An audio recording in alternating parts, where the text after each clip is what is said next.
tremendous day. We have an incredible opportunity. This is going to be a historical moment in Central Valley. Like I said, today we have a tremendous opportunity. We have a general manager, but soon to be president. And this gentleman here, he is super busy. The guy has so many locations across the U.S. Him and his sidekick, Mark here, the soil scientist, the bamboo scientist, the bamboo specialist. These two gentlemen, they're out of Florida, but they have so many places across the U.S. So many local farmers like you guys, and we can do a Q&A after that, okay? So go ahead, Roberto. So I can say we also have the first packing house available now in Florida. We're already selling shoots everywhere in America. So we can say for the first time in history, we were able to put together a packing fresh bamboo facility in America, for the first time in history of America. And last year was the first mass harvest season from the end of May, beginning of June, all the way down to end October. We've been multiple harvesting shoots for 5-6 months in Florida. Wrong. Finding a new crop and then flooding the market don't make sense for me. Doesn't make sense. This same thing happened a long time ago with the blueberries, then with the almond in California. Everybody knows the story.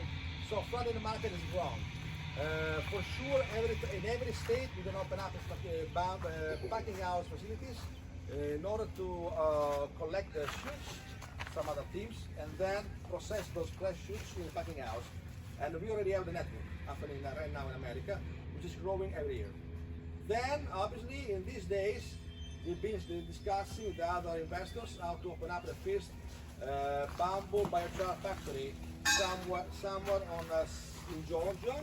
And it looks like we are very close to sign a deal for the bamboo biochar factory for taking care of those bamboo canes, bamboo timber, bamboo stocks to process. And then the next step is going to be plywood one day, it makes sense, and then for sure paper, but it takes time. Here is to make sure and establish the bamboo well in that first year of growth. That is our goal. Once you get past that year of growth, bamboo is a robust, strong crop that, I mean, most people know it as invasive and they're always trying to kill it. We're taking a crop that, or a plant that everybody's trying to kill and has a hard time killing it, and we're growing it commercially. We're commercializing it, we're profitizing it. We're making something that farmers can start making money again off their land. Yeah, me and Simon, if you don't, I would like to say something. Yes, Yeah. don't be yourself. It may not be directly to the, bamboo, but one thing I would like to, say something here is that me and Simon are a very hardworking couple who, several years ago I met them and, I saw this piece of land has been vacant every year, all kind of, issue, and I don't know what's going on. I try to encourage them that put some money in there, and then, you may harvest with a good, return, right? And, we've been discussed a lot about that, and we try to help them with the conservation cover to make sure that we can plant some, more like cover crop on the piece of a vacant land so it can keep the soil fertile at the same time, because here we don't have rain, summer rain like your area, like the other part of the United States, but it's very dry. And, how we can do that. So, we work so hard, try to help them. And at the same time, they help me to understand that, in the Hmong way, how we do agriculture back in the old country. And, we have the agriculture background with that, brought it over here.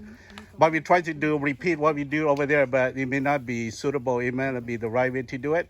And you may have to learn more skill, different technique, different skill in order to survive in here. And finally, lately they told me about planting bamboo. So I said, wow, it's interesting because I grew up with bamboo. Bamboo need a lot of water, but they don't like water too because if it's too much water, they can die, right? And not enough water, they'll die too. And they like humid, but in Central Valley, it's dry climate. It's 100-degree heat in the summertime, maybe a couple of weeks consecutively. And how bamboo going to survive? But we do have the water. And then we have the knowledge, the skill, expertise like March, right? And, you know, and I was thinking over and I try to read all the literature I can, you know, because I'm a soil, you know, conservationist, and I, you know, learn so much about soil and every single soil. I mean, I touch, I know, I understand, you know, but to understand that bamboo can survive in this type of sandy soil, I just can't imagine how it's gonna happen. But actually, it happened today. But I think it takes someone to make that decision, and that decision is tough. And I always believe that, you know, all the farmers that I met around, you know, across the Central Valley here, you know, the more risk you do, you have it, yeah, the biggest return you get a harvest too. So I think this probably apply to this couple, and I hope that there could be a historical, you know, plot that can be a model to other, you know, growers in the valley.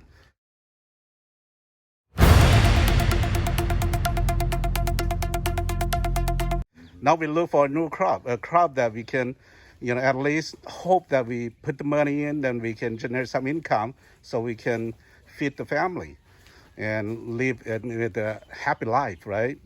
As a farmer, or the farmer wants.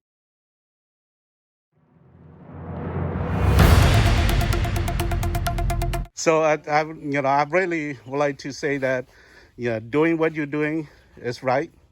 There's a lot of unknowns that you have to deal with, but with the experts like Roberto, March, you know, our agency, we'll be willing to help you to understand more about it, and we'll be here to help you as much as we can.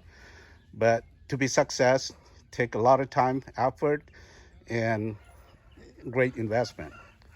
So good luck, and want to see in the next 3 years this will be turning to green. So it's no more brown, you know, field. So bamboo likes water, but not wet feet. So on average, let's say an acre, how much would you have to come out of pocket to get this going? Harvesting without the cost. As kind of revenues, we're looking at anything between $12,000–$15,000 per acre per year gross, up to $25,000–$30,000 per acre per year gross. Obviously, depends on a number of variables, because agriculture has a huge amount of variables: soil, fertilizers, water management, and many other variables. Then you have to look, if you take away the cost of harvesting, cost of maintenance, you go down between $8,000–$9,000 net per acre per year, up to $20,000–$25,000 net per acre per year. For the actual harvest, Yeah. and then the company picks up from the farms. And then we take care of all the processing and the distribution. Oh, okay. So basically, you guys just come to the farm, pick up the products, and take it to your And then packing house. we as Only Moso pay the farmers. Okay. We But buy anyway, the farmers are responsible also for planting, Yeah. also for maintenance and harvesting. So because farmers are farmers, so Yeah. they have to help us to build up the industry altogether. Yeah. So you guys would just basically get the finishing product to go to the packing house. Well, and we you guys did finish the rest. we did much more. We put together the system, the business model. Nobody have did. Someone tried before, because in America they've been trying for 1995, and 3 organizations failed for a number of reasons. They choose the wrong bamboo to start with. They choose the wrong market to start with, the post market after harvest. There are many reasons why they failed, and now maybe we found we got lucky. We found a way to do that the right way. So what is happening now in California has been already happening before in Texas, Florida, many other states. So we are not trying to do something new here. We are just trying to replicate what happened in Florida and many other states. And only this is why we choose to come in California, to make sure we knew already everything was safe, was already established. One more question. Part of my job is collecting all that data Okay. and creating models that we can get to a point where I can say, yes, this plant uses X number of pounds of nitrogen, X number of pounds of potassium, X number of pounds of phosphorus each year. We're working towards it. The problem is that bamboo has never been commercialized I in see. the United States. So that research has never been done. And that's part of why partnering with Only Moso makes it more advantageous to the farmer, because we're actively looking and doing that research. I We're see. doing the field tests, we're doing the research to provide that, so that, yeah, we're still learning right now, and there's still that learning process.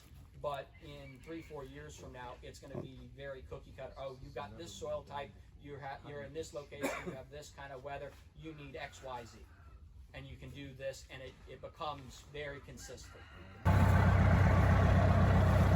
So So they're loading to the trailer and gonna take to the field for planting. They go wherever the moisture go, the water goes. Wherever the water is, that's where they yeah. go. But this one is no. This one clumps. It's clump. So this will come out each time the new shoots only move maybe an inch each time. So what's the spacing here? So this is on a 12 by 12 spacing. Oh, 12 by 12. I see. No, and that's what May and Simon wanted to do. Normally my spacing is 12 by 10. I got to go. Oh, okay. So between plants 10 and then 12. And then 12 between those, so that these two It makes plants sense, will yeah. grow together Yeah. and become like a hedgerow, Yeah. and then you can walk through the center and harvest out of that. So do you do the planting? You also do diamond pattern or how? No. No. So you don't just plant. Yeah. Okay. We tried the diamond pattern. It ends up creating too much competition between the plants in the rows. Oh, I see. Because you leave a space. Yeah. So send a lot of people. When you have a space, then you're gonna grow whatever you want. Okay. It does make sense. Yeah. And you get too close together, and they compete too much. You get them too far apart. Yeah, that one.